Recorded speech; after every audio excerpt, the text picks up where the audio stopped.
দেশের মানুষ আজ একটা অভূত সময়ের ভিতর দিয়ে যাচ্ছে। ভোট আছে, কিন্তু প্রশ্ন একটাই, হ্যাঁ অথবা না। কিন্তু প্রশ্ন হলো, এই হ্যাঁ আর না আসলে কিসের, কার স্বার্থে, আর এর পরিণতি কার উপর পড়বে?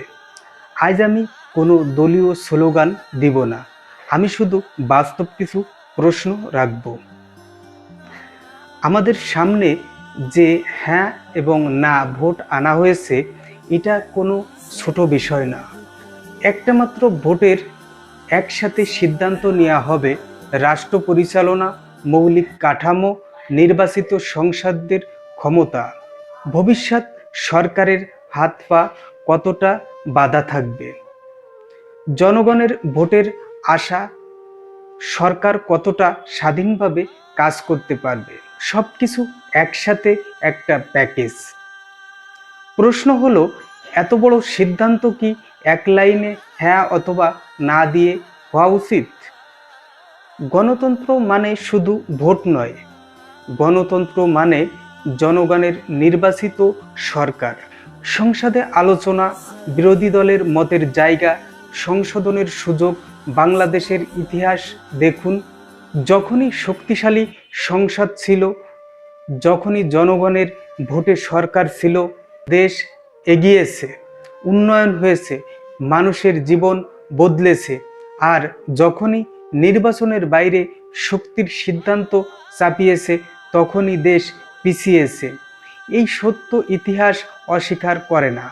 এখন আমাদের বলা হচ্ছে সব সংস্কার একসাথে, এক প্রশ্ন এক উত্তর।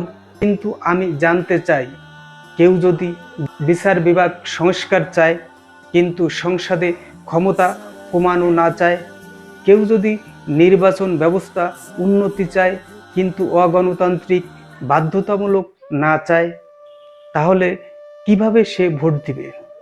আসলেই জনগণের মত প্রকাশের সুযোগ দিচ্ছে, নাকি মত চাপিয়ে দেয়া সহজ পথ? আমি স্পষ্ট করে বলি,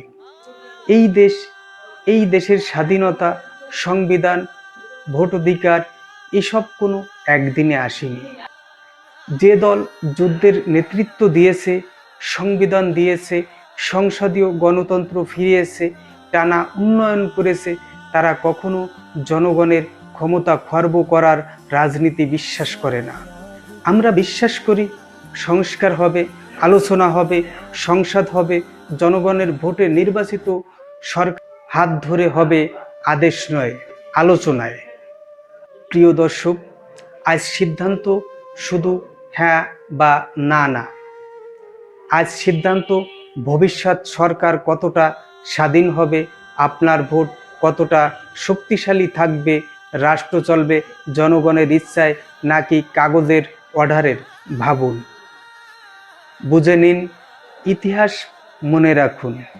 কারণ গণতন্ত্র কাউকে দান করা হয় না, গণতন্ত্র রক্ষা করতে হয়।